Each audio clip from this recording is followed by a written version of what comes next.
Here's a short introduction to the TXOne Edge IPS, a cybersecurity device built for protecting your assets against external exploits. So straight away you can see we have different power cables, and depending on where your factory is based, you'll be using a different one. So in the middle we have the main unit, and this unit has various ports which you can connect to. So we have two power ports, two USB ports, one which is USB-C, and three Ethernet ports. So the two Ethernet ports at the bottom are used for connecting your assets and switches, and the one right at the top is used for connecting the management console to it. So now let's get into connecting this device. So in order to get connected to the management console, first we have to plug in the power cable, and then we connect an Ethernet cable from the laptop to the management port. So now we are connected to the management console. I'm going to show you right now the different settings that are available on there. See the device on the left, along with all your main settings and connection logs on the right. So you can see the different ports that we have. So we're currently connected to the management port, that's why it's green. And anything connected into the LAN ports will make them show as green too. So moving on to visibility, we have all display of all your different assets that will come up here.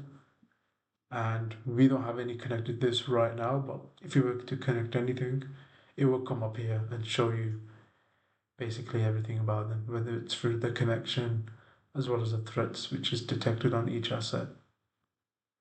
So there we have the device settings. So this includes the IP address and the gateway settings for the device. And you can change this, and you will probably have to change this depending on the network that you're currently installing this on. And then we have the object profiles. So we have the M.A.C object profiles, which will enable you to add the M.A.C address. And then the object profile, which enable you to add an IP range or an address or subnet.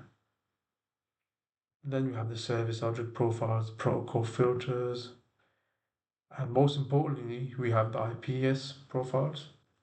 So these profiles include all the different exploits and threats which TXOne has identified. And these will apply to all the assets connected, whether it's the machines like the PLC or a PC that you have connected as well, for example a Windows server. It will include every exploit for the server and all the other assets. The great thing about this is that you'll virtually patch this, so you won't have to update it, which can cause downtime. And then we have the file filter profiles. This will enable you to exclude any certain files which may be passing on through the assets, or add a device profile for this to block out certain files too. And then moving on to security, we have the security profiles and settings too.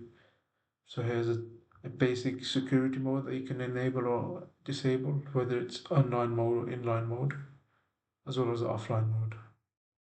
And then we have the cyber security page, which can enable you to enable a denial of service prevention. And then we have the level 2 policy enforcement. This will enable you to add any policies that you may have within your company and to enforce it at the same time. And then these are your standard policies as well.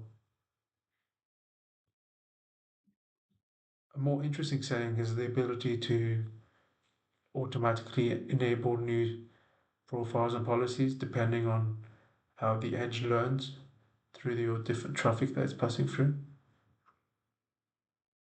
which you can also create and edit yourself. Moving on from that, we have the different logs all here.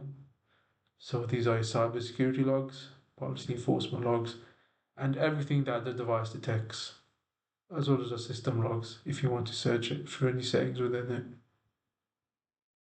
And then finally, we have the administration setting page, and these have all your different settings. And most importantly, it has the different settings which will enable you to connect this to Edge One and access your device from the cloud. So hopefully that sums it up. And if you have any questions about this, please feel free to contact us. Thank you.